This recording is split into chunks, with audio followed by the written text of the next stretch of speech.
Hello students, আবারও আজকে চলে এসেছি একটা নতুন ক্লাস নিয়ে, যেখানে তোমরা স্ক্রিনে এখন দেখতে পাচ্ছ বেশ কিছু কোশ্চেন এবং তার সাথে রয়েছে একটা পিডিএফ। তো আজকের ক্লাসে আমি ডিজাস্টার ম্যানেজমেন্ট, যেটা মডিউল 8-এ রয়েছে, যেটার বাংলা হচ্ছে দুর্যোগ ব্যবস্থাপনা। তো সেই ডিজাস্টার ম্যানেজমেন্ট চ্যাপ্টার রিলেটেড আমি 10টা মোস্ট ইম্পর্টেন্ট সিলেক্টিভ কোশ্চেন তোমাদের জন্য আজকের ক্লাসে রেডি করেছি। তো চলো দেখে নিই যে কি কি কোশ্চেন এইবার এসএলএসটি যারা দিতে চলেছে এনভায়রনমেন্টাল সায়েন্স বা স্টাডিজ এর জন্য আগামী সেপ্টেম্বর মাসে, তাদের জন্য দুর্যোগ ব্যবস্থাপনা বা ডিজাস্টার ম্যানেজমেন্ট রিলেটেড কোন 10টা কোশ্চেন ভীষণ ইম্পর্টেন্ট। প্রথমে যে কোশ্চেনটা আমি তোমাদের জন্য রেডি করেছি সেটা হলো, স্বরাষ্ট্র মন্ত্রক দ্বারা দুর্যোগ ব্যবস্থাপনা পরিকল্পনাটি চালু করা হয়েছিল কত সালে? স্বরাষ্ট্র মন্ত্রক, দ্যাট মিনস হচ্ছে হোম অ্যাফেয়ার্স, যার ইংলিশ কোশ্চেনটা হচ্ছে disaster management plan was launched by ministry of home affairs in, options রয়েছে 2005, 11, 16 নাকি 2020। সঠিক উত্তরটা হলো 2016-তে। নেক্সট কোশ্চেন আমি তোমাদের জন্য নিয়ে নেব, নিচের কোনটিকে প্রধানত মনুষ্য সৃষ্ট দুর্যোগ হিসেবে বিবেচনা করা হয়ে থাকে? মনুষ্য সৃষ্ট, দ্যাট মিনস হচ্ছে মানুষের দ্বারা সৃষ্ট, এবং যদি ইংলিশ টার্মটা বলো তাহলে সেটা হচ্ছে ম্যান মেড বা অ্যানথ্রোপোজেনিক ডিজাস্টার কোনটা? আগুন লেগে যাওয়া, ভূমিধস, খরা, ক্ষয়। তো এই যে তিনটে রয়েছে, ল্যান্ডস্লাইড, ড্রট, ইরোশন, এই তিনটেই হচ্ছে ন্যাচারাল ডিজাস্টার।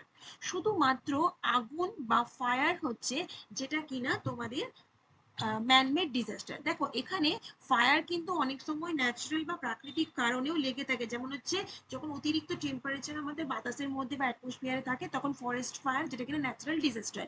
কিন্তু যদি এখানে দেখো কোশ্চেনটা কি বলেছে, mainly considered man-made disaster.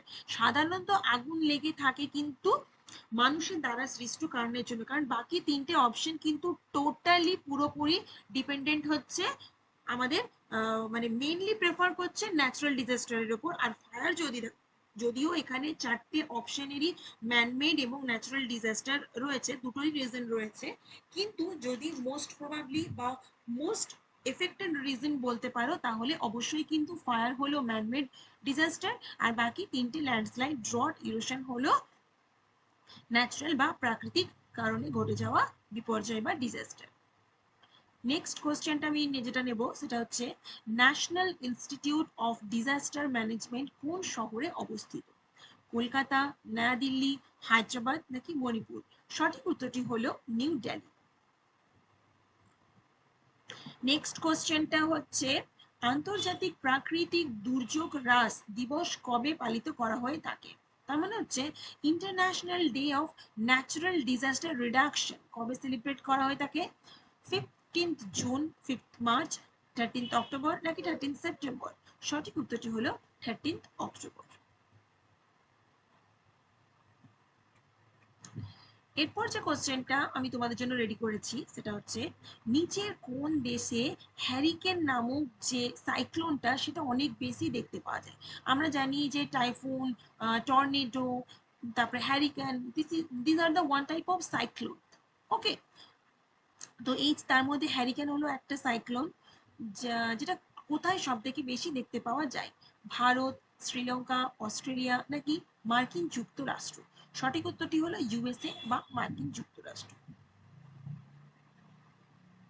Next কোশ্চেনটা হচ্ছে, ভূপৃষ্ঠের সরাসরি বিন্দুর উপরে যেখানে ভূমিকম্প হয় তাকে কি বলে? ফোকাস, উপকেন্দ্র, ফ্র্যাকচার, ফল্ট? তো সঠিক উত্তরটা হলো এপি সেন্টার বা উপকেন্দ্র। এখানে একটা জিনিস আমাদেরকে মনে রাখতে হবে যে ভূপৃষ্ঠের ভেতরে যেখানে ভূমিকম্পটা প্রথম উৎপত্তি হয় সেটাকে আমরা বলি ফোকাস। আর ওই ফোকাস থেকে ভূপৃষ্ঠের ওপরে যদি সরাসরি কোনো আমরা একটা লাইন টানি এবং সেখানটাকে আমরা বলবো উপকেন্দ্র বা এপিসেন্টার। নেক্সট কোশ্চেনটা হলো, যে যন্ত্রটি ভূমিকম্পের তরঙ্গ রেকর্ড করে তাকে কি বলে? তরঙ্গ মানে হচ্ছে যেটা হচ্ছে আমাদের ওয়েভ।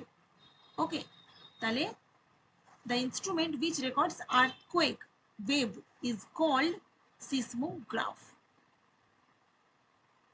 নেক্সট কোশ্চেনটা হচ্ছে, ভূমিকম্পের তীব্রতা পরিমাপ করা হয় কোন স্কেল দ্বারা?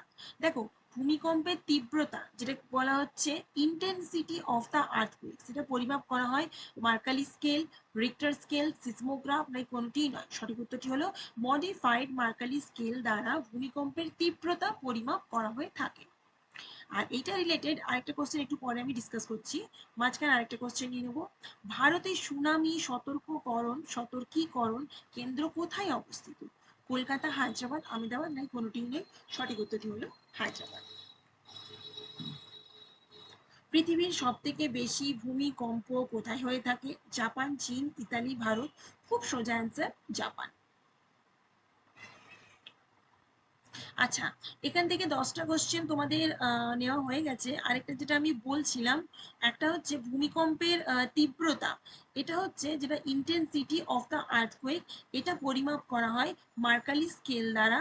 আরেকটা কোশ্চেন ছিল, ঠিক আছে, ওই কোশ্চেনটা নিয়ে না হয় আমি তোমাদের এর মধ্যে কোথাও একটা রয়ে গেছে, এই মুহূর্তে আমি দেখতে পাচ্ছি না কোশ্চেনটা। ও এই দেখো পেয়েছি, হ্যাঁ।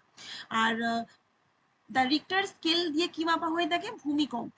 তাহলে ভূমিকম্প মানে রিক্টার স্কেল দিয়ে ভূমিকম্পের কি মাপা হয়ে থাকে? ম্যাগনিটিউড, যেটাকে বলছি ভূমিকম্পের মাত্রা।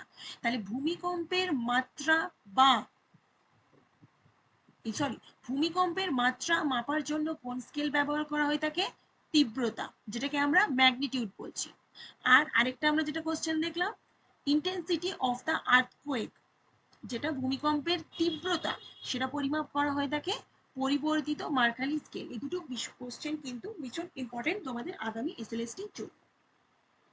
আরো প্রচুর কোশ্চেন রয়েছে যেগুলো আগামী আমি ক্লাসে হয়তো কখনো ডিসকাস করব সময় সুযোগ পেলে। প্রত্যেকটা চ্যাপ্টার থেকে আগে মোস্ট ইম্পর্টেন্ট কোশ্চেনগুলো আমি ডিসকাস করছি তোমাদের জন্য।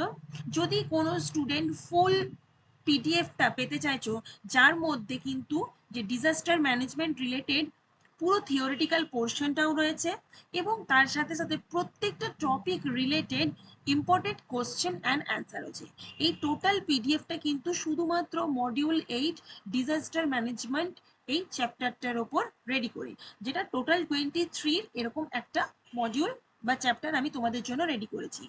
যারা যারা এই পিডিএফটা পেতে চাইছো তাদেরকে অবশ্যই বলবো স্ক্রিনে মেনশন করা হোয়াটসঅ্যাপ নাম্বারে আমার সাথে কন্ট্যাক্ট করো। কিভাবে তোমরা এই পিডিএফটা ফুল পেয়ে যাবে, কিসের থ্রু পাবে, সমস্ত কিছু ইনফরমেশন আমি তোমাদেরকে গাইড করে দেবো বা আমার টিম তোমাকে গাইড করে দেবে।